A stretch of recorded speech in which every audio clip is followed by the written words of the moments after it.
What's up? Hey, hello, everyone. Wow. So today we are back going to be talking about Survivor season 49, episode 6, the last episode before probably the merge happening next week. So very exciting. My name is Rachel.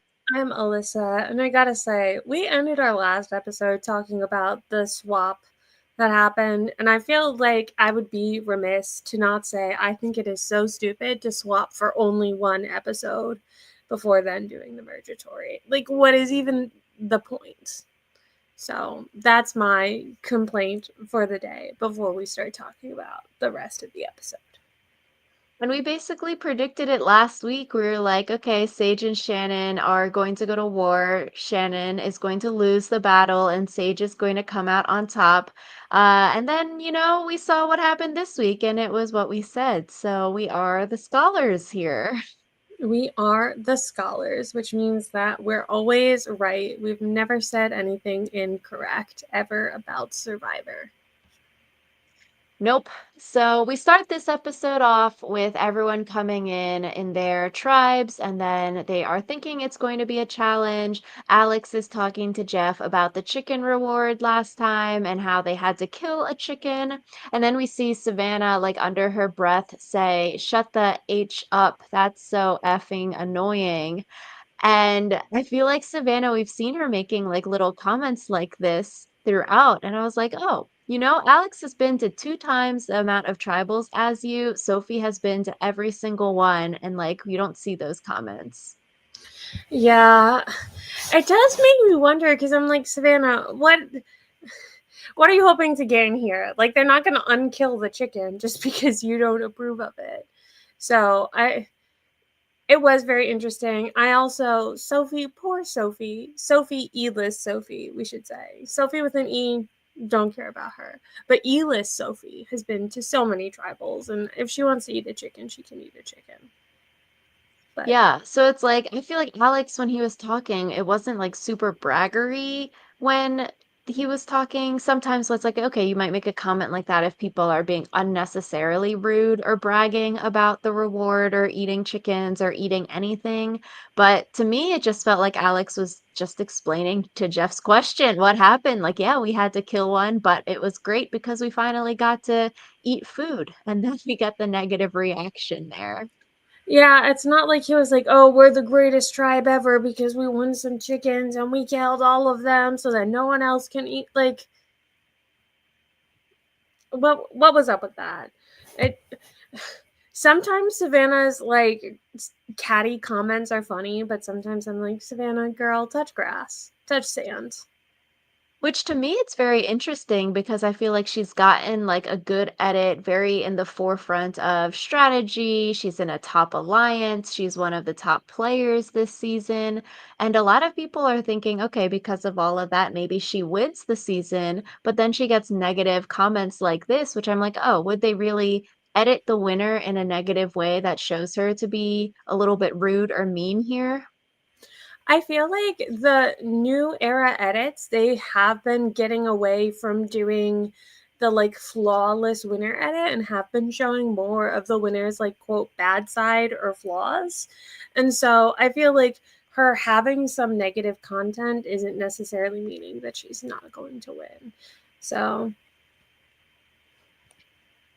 So we see Jeff, he has tricked everyone, and he was talking about, like, okay, usually we merge at this number. A merge would be so great here. Then he's like, hee hee, JK, we are going to now to have three tribes of four people. There is nowhere to hide anymore. This is super scary and super dangerous. I was wondering, were these buffs divided by gender? Because it was crazy how it's two men and two women on each of the teams.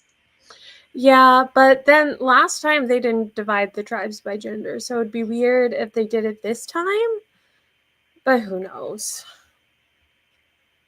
Yeah, I guess maybe the numbers just work out that it's pretty similar there, besides the new Hina tribe. I put the graphic on the screen because with all of these tribe swaps, honestly, it's very confusing who is what, and then you're like, oh, second second tribe swap color, third tribe swap color. So we're going to go based off the graphic. We've got the new yellow team, which is Rizzo, Savannah, Sophie, who were swapped together in the second round, and then MC, who they're meeting for the first time. We've got the new blue team, where Jawan, Sage, Shannon were on their OG tribes together, but then Steven knows Sage and Shannon from the second tribe swap.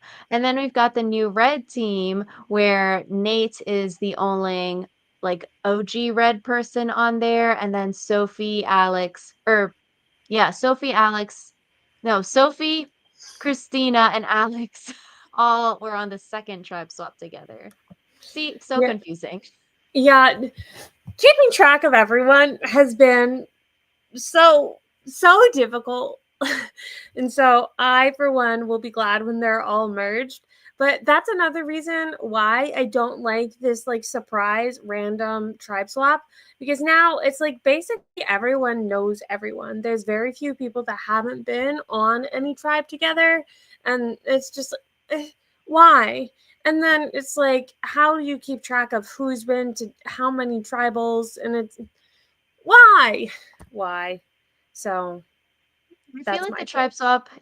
the tribe swap is good, so maybe it prevents like a red versus yellow OG war coming up in the merge because now we've got maybe some more cross-tribal dynamics compared to if there wasn't this tribe swap, maybe it just is straight red v yellow come the merge. But now maybe there's some more intermingling and then that prevents a full-on like just red versus yellow coming up. But I low-key doubt that.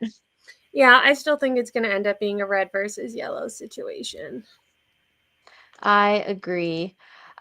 Christina here on the mat starts to breathe really heavily, and it just comes sort of out of nowhere. I was watching with people, and we were like, oh, this is odd. Like, what's up with her? She starts sitting down, and then it seems like she has maybe like a panic attack or something similar. Medical comes and looks at her, and she gets cleared. It's all good.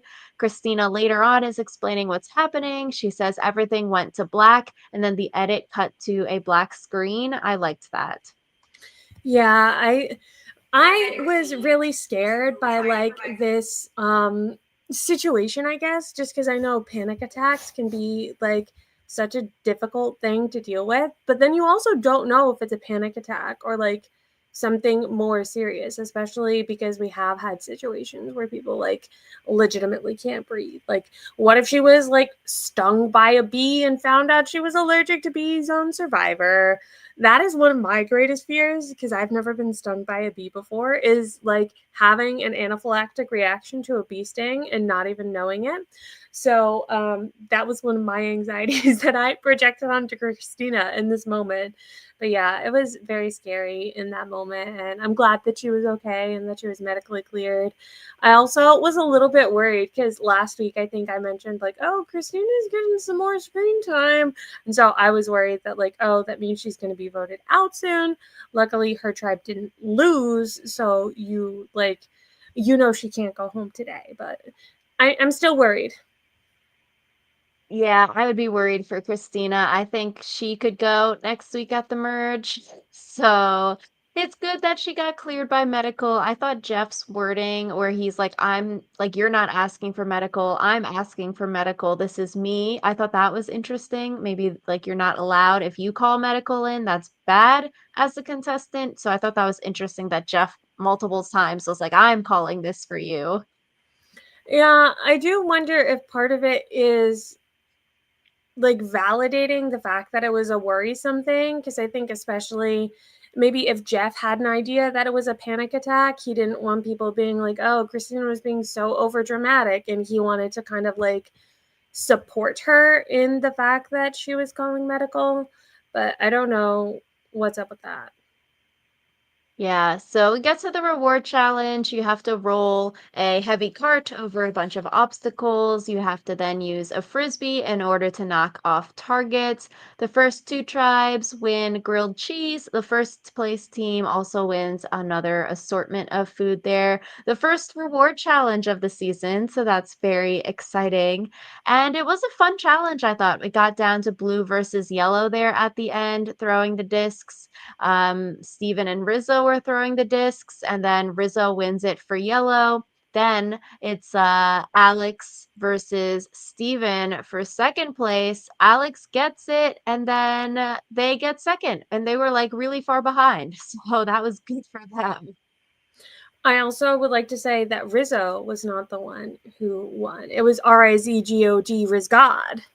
So put some My respect on his bad. name.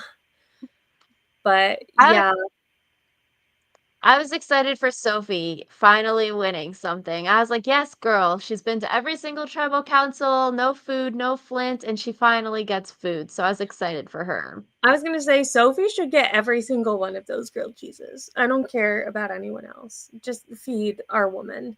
So I was very glad also that she got food.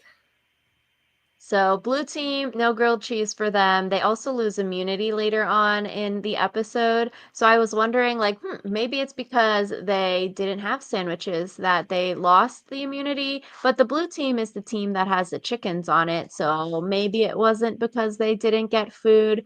I felt like it sucks for the team members that won the chickens last week and then they got switched off of the chicken tribe and now they have no more chickens. Yeah, but then also they're not being switched for too long. So they will get back to the chicken soon. I was wondering for Blue, like you know probably the merge is happening next week. Like, do you just kill all the chickens today and eat the other three? Because it's better to split the chicken four ways here rather than 11 next week. Yeah, but then also if you want eggs, maybe it's like, oh, I want to have eggs this week or in the future weeks. Or you also probably don't want bad blood between you and like everyone who's going to be like on your tribe with you. And so, like, I feel like if four of them decided to kill all of the chickens, it would definitely put a damper. They vote Shannon out, and then it's one chicken per person, and then they would be so stuffed. Yeah, yeah. But then maybe it would be uh Sage or Steven or Jawan who goes home after that because they killed all of the chickens. And if you Jawan already got enough heat on his name without having also slaughtered a chicken. I feel like you could get away with killing one more as a team of four because, like, you didn't get the grilled cheese and everyone else did. I feel like that wouldn't piss people off, but maybe if you did kill all three, that would piss people off. Maybe you set them all free. We saw one of the chickens running around loose. Maybe you let them all go so then no one gets to eat them. That would be jerkish, I think. Sorry, they ran away. None for anyone. We used to have chicken etiquette, but now we have banana, or we used to have banana etiquette, but now we have chicken etiquette. Yeah, if we don't see the chickens on screen anymore, then we know they've all been killed or disappeared. Yes. So, the new yellow team, we start to see some dynamics here. That is the Rizzo, Savannah, MC, and Sophie team. We see MC telling Rizzo that Sage told everyone about his idol. What do you think of that? I thought that was a good strategic move by MC because it kind of sows some discontent between people. And, you know, with the Mergatory upcoming, I think putting cracks in original alliances is really good, especially when it is like you don't know the full situation of what's going on with the tribe before you. Like, you don't know if Rizzo and Sage were really close and splitting them up is splitting up a power couple or something like that. But I feel like also it was kind of a power move by MC because it's like, okay, I'm not afraid of you. And I think that is always good whenever you can show, like, I'm not afraid, I'm playing this game. Not afraid of the god. Everyone else afraid. I originally I thought it was a good thing to share. I was like, true, same as you. It might cause cracks between Rizzo and Sage, or just Rizzo and Old Red Team. But then I'm thinking, okay, come merge, MC is probably going to be down in the numbers that maybe if Sage gets pissed off enough that she's like, okay, Shannon's gone, so now I need to put my dislike towards other people. Maybe Sage dislikes MC because MC spilled the beans here. Like, it'd be interesting.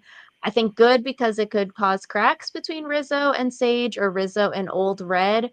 But I feel like it could have repercussions where Sage might get really mad and just be like, MC, you snitched. Like, let's vote her out, especially because MC's down in numbers. Yeah, but it's also kind of like Sage told people because she was turning on her old tribe. And so it's kind of like pot calling kettle black when it comes to snitching. So, what you going to do about that? I think it'll be interesting to see how this plays out. I guess when we talk about the merge coming up, I could see Sage in a swing vote position. I don't know. I feel like I could also see Sage kind of getting too high on her own power and thinking like, "Oh, I got Shannon out and now like I am SAGGOD Sage God."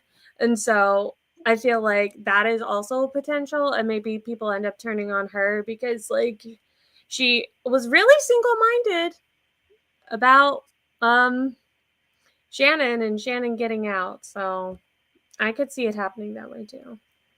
That's why I feel like she needs like a new person to dislike and put her dislike towards. Otherwise, it's like, okay, you have the single-minded focus that we've seen before, like, okay, like Katura and Bruce. And then like once the other person gets out, then you're just like there. I feel like you need to have someone else to dislike so you continue to get story time. Yeah, you need to find a new nemesis because it's like, who is Superman without Lex Luthor? Who is Batman without the Joker? So, Yeah. So on Yellow, also, Rizzo wants to go fishing. With Rizzo is walking around with those flippers on. I'm like, bro, everyone knows you're supposed to walk backwards. You can't walk forwards in swim flippers. I did not know that you're supposed to walk backwards. So, news to me. And then he like flops in the water and then shrieks. I was That like, was really funny. yeah, I was like, he should have pretended like he was getting transformed into a merman, like in H2O, if water touches you, then you become a mermaid. So I was like, that'd be funny. He should have just flopped around the shallow water. Yeah, for real. But I don't know. There was a sort of comedy to it that I really appreciated. I thought it was funny. And then he was talking about meeting, like being like Ozzy, and then how he failed at being like Ozzy. And I was like, maybe next season you can learn how to fish. Yeah.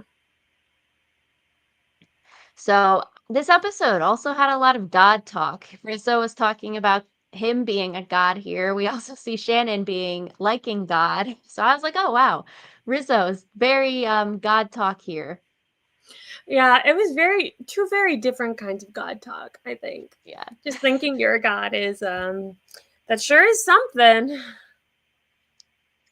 So we also see Yellow Team. They're out looking for an advantage. So I was wondering, okay, did every single tribe here get an advantage placed on the swapped beaches? Probably not, because then, like, we didn't see anyone else find everything. And then they must have, if every team did get an advantage, I feel like you'd have to randomize which advantage goes to which beach. Otherwise, that seems a little bit unfair. So it's like maybe you have knowledge is power, extra votes, steal a vote, and you randomize which beaches it go to.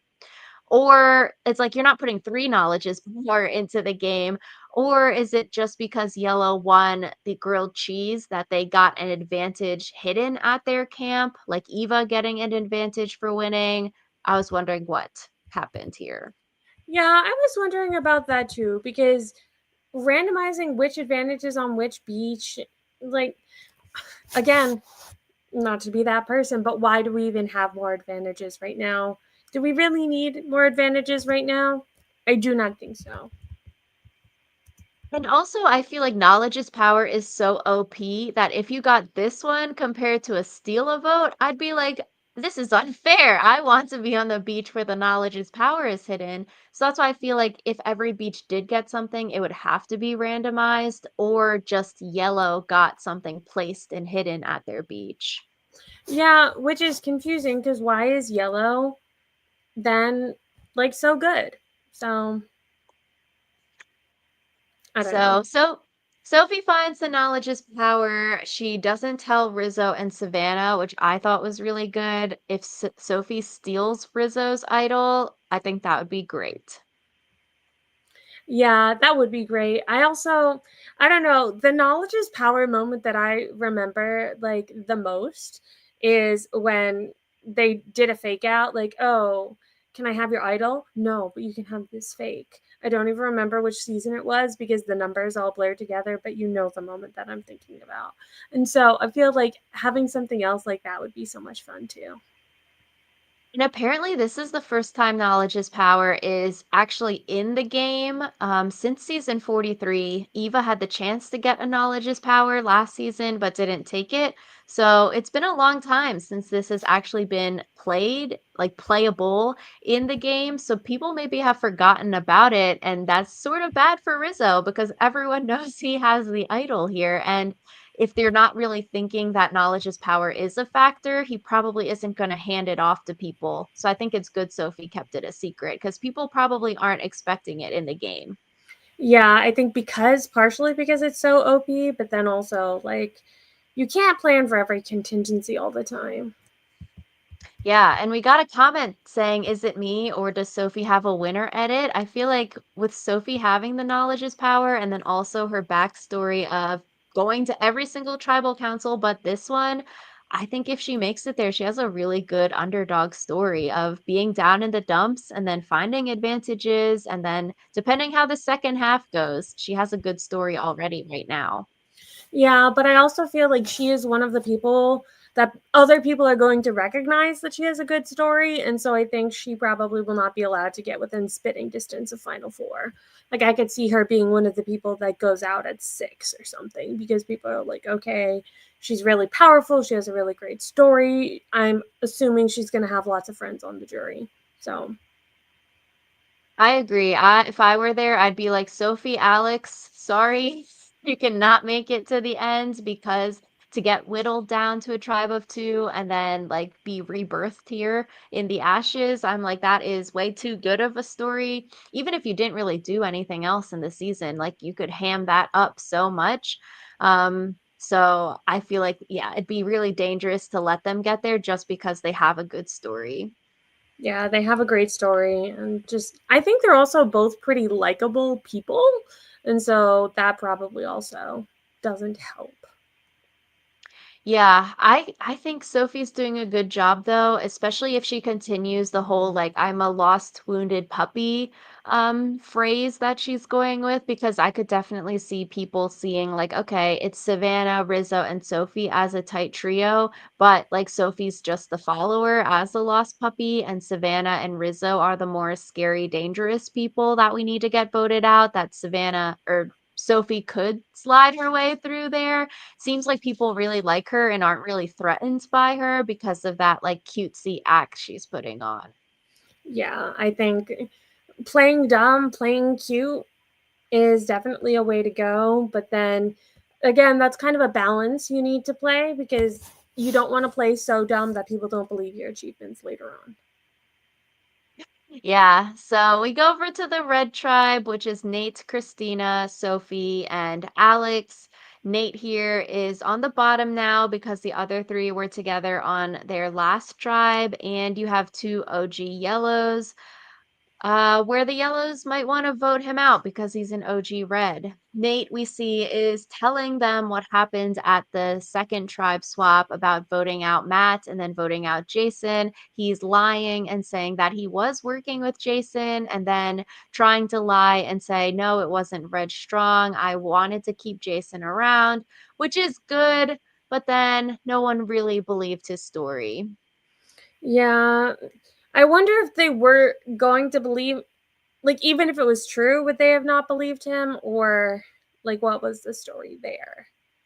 So, It seems like it was maybe unbelievable because it was too confusing. Because if you're like, okay, Jason, you wanted to work with him, but then why did he get voted out? I feel like you'd have to be like, I don't know, maybe he played the shot in the dark or something weird happened at Tribal because it to me doesn't make sense. You're like, yeah, Jason had people working with him, but he still got voted out. yeah, it doesn't make a lot of sense, but you could also be like, oh, I wanted to work with him, but he didn't want to work with me or something like that. That I feel like would be very believable. Yeah. And especially when it is like 4v2, it's like, okay, you really are gonna flip to the two side? That doesn't really make sense. Yeah, it does not. So we also see on Red, Alex caught a crab with his bare hands. I was like, whoa, that was wild. Yeah, I guess I wasn't really thinking about how they catch crabs otherwise, because this is not the first crab that has been caught. But I guess I always kind of assumed that they just caught crabs with their bare hands, but maybe that was wrong. Yeah, I was like, oh, he jumped on it like you're tackling a football or something. I was like, whoa, haven't seen it like this before. No.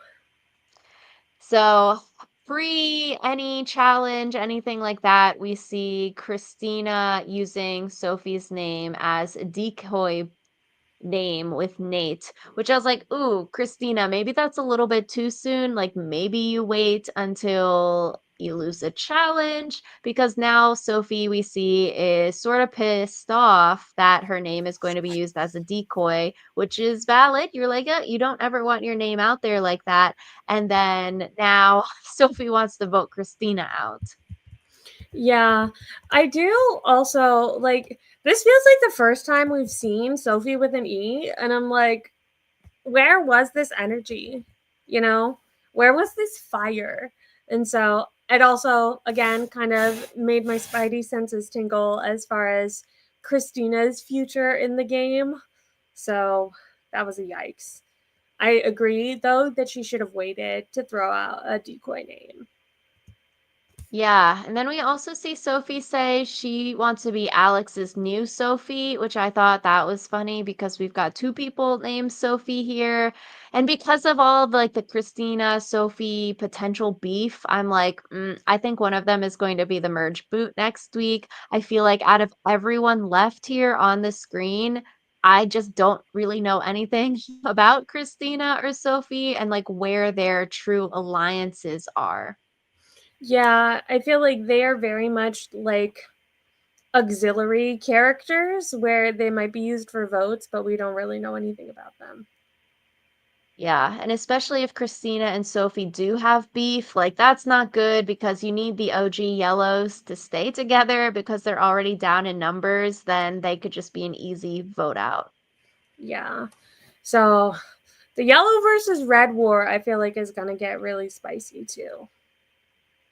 So we get to the immunity challenge. They have to go through obstacles, tie the sticks together to make a long pole, and then it is a ball table maze there. Sophie on yellow rocks the sticks and getting the key. She was so good at that, so quick. Christina, on the other hand, does not rock with the stick and key. She was just like flopping it. I was like, what the heck? What are you doing? To be fair, I feel like it probably looks easier than it actually is. So I don't fault her. I agree, but I'm like, you were like you whipping it sort of like a leash. Like if I was trying to undangle a dog leash, you would like shake it out like that. Nate's face watching her just like shake it like that and flop the sticks. He was like, "Man, I'm gonna get voted out now." Yeah, I wonder if Nate was like, oh, is she throwing the challenge? Or if he was just like, oh, she's bad. Me watching, I was like, Christina's throwing this. It is so bad. I don't know why you would like flop your sticks like that. Technically, though, this red team should throw the challenge to vote Nate out to try to get the red numbers and yellow numbers more equalized. So, like, technically, Christina should have threw the challenge here. Yeah, but again, you probably don't want to. actually try to throw the challenge, especially if someone is pissed off at you. Yeah, so she flopped that stick, but it wasn't too bad because they were able to catch up. Savannah and Rizzo did the ball puzzle for their team and they win first. Nate on the puzzle basically saves himself from getting eliminated, which I was like, that's really good for Nate because if you let Christina throw this challenge, you are probably going home. So Nate wins it for himself on the puzzle for red team and blue loses the immunity challenge. Back to Blue being unlucky. Bad team to be on. So we've got the new blue team, which is Sage, Shannon, Joanne, and Steven. Steven, just by looking at this, is on the bottom. You've got three OG red and one OG yellow here. We know, though, that Sage and Shannon are beefing. I feel like Steven did really good this episode. Episode one, like we said, we saw Steven being a little bit nervous, paranoid, thinking, okay, this is bad foreshadowing. The first time Steven goes to tribal, he might have a freak out and get himself eliminated. But I was very surprised and happy for Steven here that he did not do those things. He knows he's on the bottom here, but he remained calm. I feel like just from an editing standpoint, I was never worried about Steven because they put so much focus on the Sage versus Shannon thing for like the last like 5 episodes. And so I was like, oh, it's going to be Sage versus Shannon. This doesn't have anything to do with him. I agree. I think coming into it, it's like it is definitely Sage versus Shannon. But coming off of episode one, I was nervous that Steven would have a paranoid freak out and then get himself voted out. Yeah, but good thing he didn't. Yeah, so we also see Steven and Jawan bonding over their nerdy things, nerd bonding. I thought this was good and bad. I was like, okay, good, Steven's making a friend. Bad, all of Jawan's friends get voted out. Jawan went on the trip with Matt. Matt gets voted out. Jawan and Jason are nerd bonding last time. Jason gets voted out. I was like, ha, that'd be funny if this is actually like Johan's bad luck and anyone who's friends with him gets eliminated. I do feel like all we ever see Jawan talk about though is nerdy stuff or him making a mistake.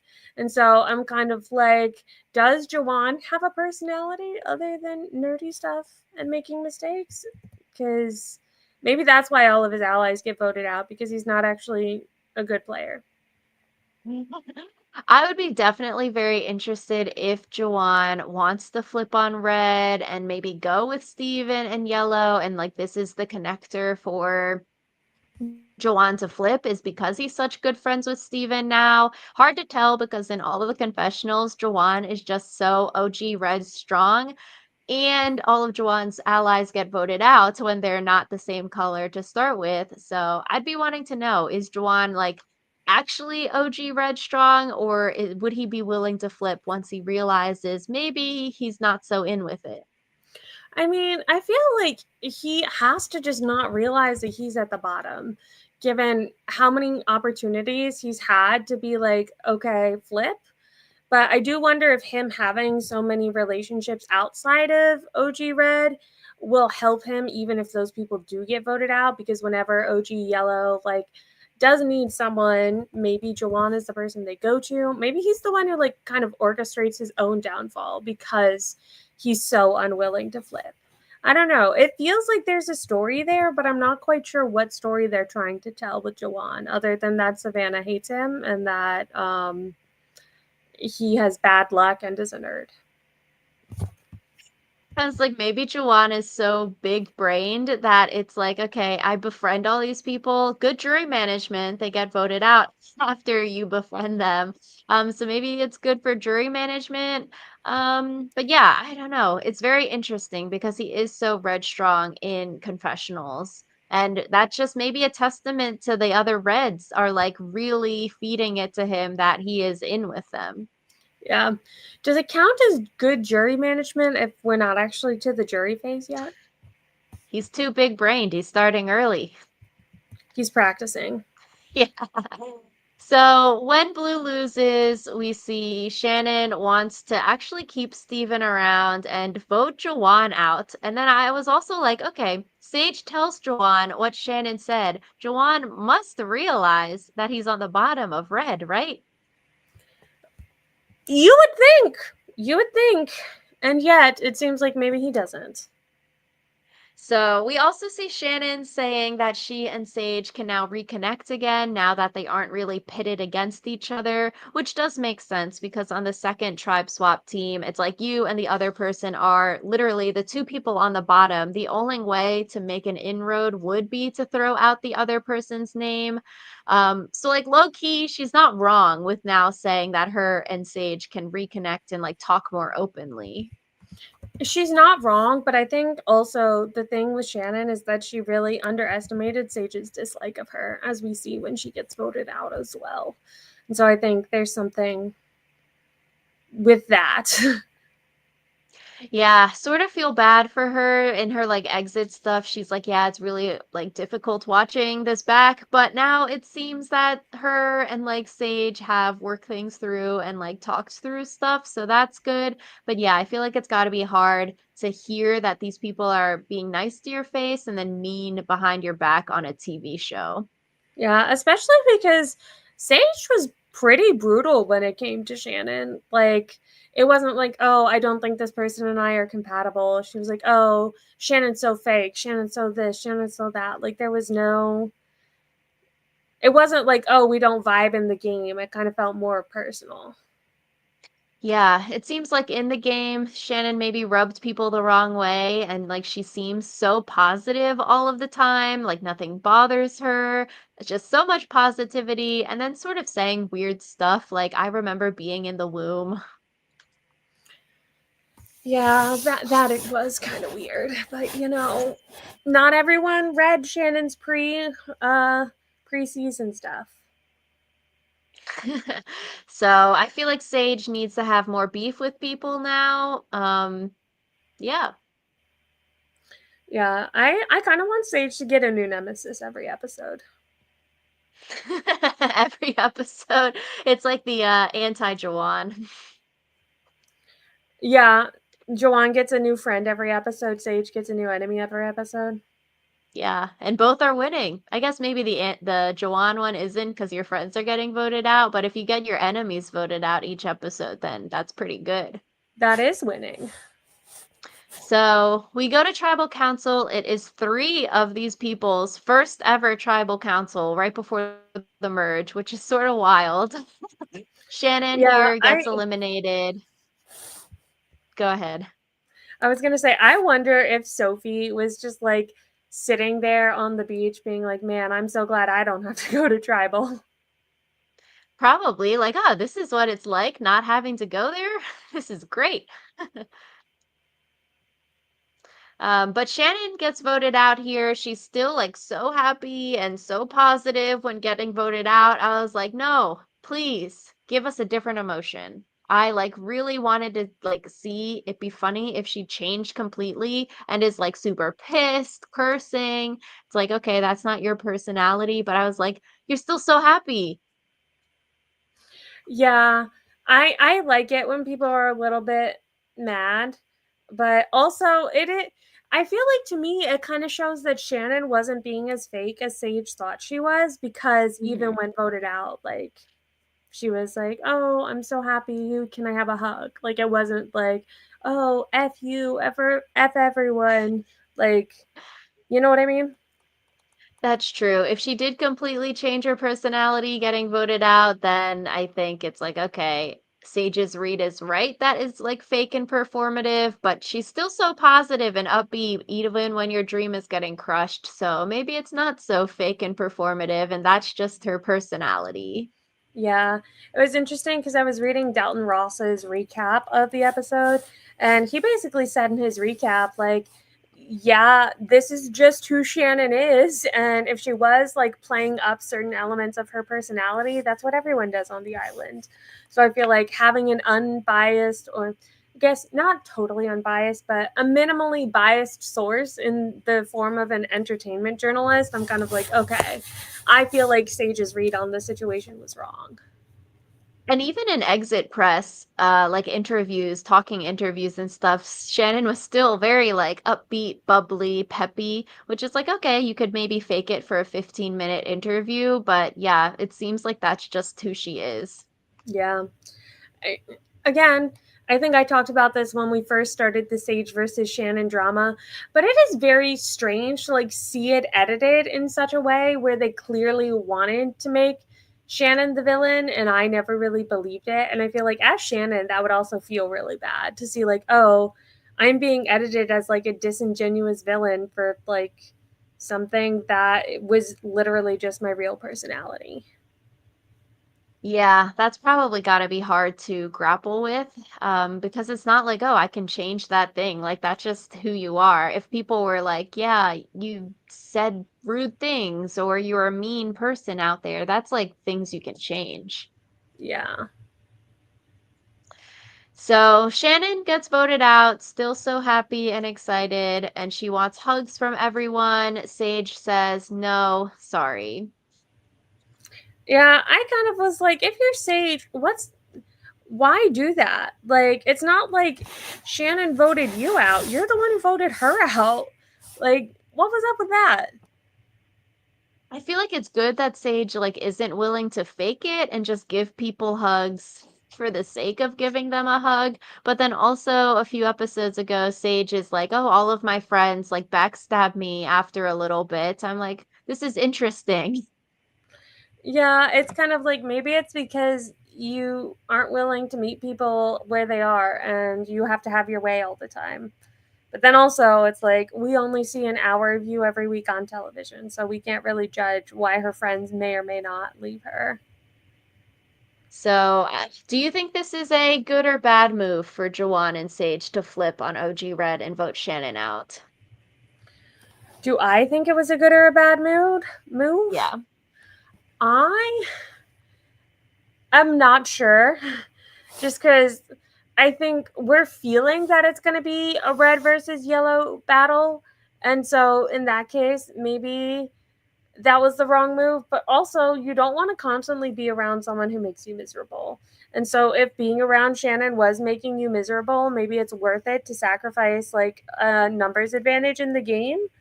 So, I don't know. I think part of it depends on, hindsight is 2020, whether or not this red versus yellow battle that we're anticipating actually comes to pass.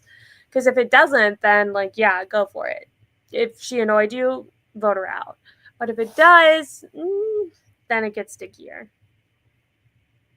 I agree. I feel like for me, this is an overall good move. I feel like good because you sort of open the game up now, especially with the merge happening next week. People probably don't have that much time to dwell on the past. It opens Sage and or Jawan to maybe flip and go to yellow and work with Steven. Steven can come and pull you in. It also, maybe improves your positioning if you do to flip to yellow, then you aren't the bottom of red, but maybe you're then the bottom of yellow team. I feel like for Sage, she seems like the one that's going to flip. Jawan, less likely. I feel like from the viewer's perspective, it seems like Jawan is going to go back to OG Red. Maybe this is a little bit bad for you because the OG Reds are mad at you. Like we saw this episode, Joanne says that like these people on Red love Shannon, like they're gonna be so pissed off at us now. But also you're on the bottom of Red already, so this can maybe improve your positioning. Like why just let yourself be 5 and 6 when you could do something about it? So I think that's good. And also with the merge happening, Red can't really hold a grudge too long. It's too risky to like completely isolate Juan and Sage next week, even if you really dislike them, because so much is happening at a merge. Yeah, so I think it's also one of those things where, like I alluded to earlier, this episode, like Joanne already kind of has a bunch of heat on him because Savannah doesn't really like him. And so for him, it might be worse that he did this because people are already looking for excuses to dislike him. Whereas Sage, I feel like nobody really likes her in the game, but nobody also dislikes her. And so I think maybe she'll get away with it a little bit more. That's true. They might be like, Juwan sucks. Now we need to vote him out. I think Juwan could try to combat this and be like, Shannon literally threw out my name, so it's either me or her. And then maybe people believe that or they don't. Or if they just don't like Juwan, they're like, you could have voted out Steven. Like, you didn't have to vote Shannon out here. You could have voted Steven out. So if they already dislike you, then they could just twist it to make the story match so they can dislike you more. Yeah. But I feel like that's kind of always the case in Survivor, where people will always twist the story to make it fit the way they want it to. Yeah, I hope next week is a true merge where everyone gets the votes. Random people aren't losing their vote. We're not doing like six people voting, five people not, or like six people immune, five people not. Because if everyone is voting, I think this is a very, very interesting merge episode. Because just from the looks of things, it seems like we would have like 4v4 with maybe three swing votes here. To me, looking at it, I think Savannah, Rizzo, Nate, and Sophie are like a locked foursome. And then you have MC, Steven, Christina, and other Sophie as a locked four. Alex, does he go with like OG Yellow because he got tribe swap with them? Or does he go with Blue Sophie and go back and then work with the Reds now? So Alex could go either way. And then Sage and Jawan, like, do they flip to yellow or do they get brought back into OG Red? Um, Low key, you're on the bottom of both alliances, so maybe you work with OG Red because those are the people you know and have been with until there's like two yellows left, and then you try to make a move. Yeah, but then I feel like waiting until that late, a lot of times people get cold feet at the end where they're like, oh, I've been working with these people for so long. I don't want to flip on them or something like that. So I feel like staying loyal to one group with the intention of eventually turning on them is going to get sticky. It'll be like Mitch saying every single week that now is the time to make a move. But I do hope everyone is voting because I think it could be very, very interesting in who gets the numbers. And I do think Red probably gets the numbers, and we're seeing Christina or Sophie go next week. Yeah, I would bet my left pinky finger is Christina, but we'll have to see.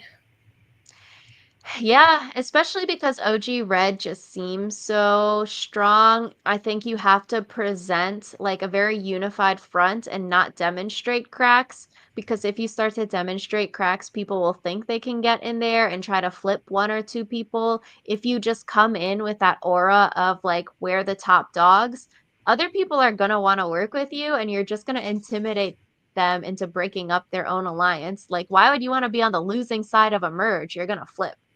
Yeah.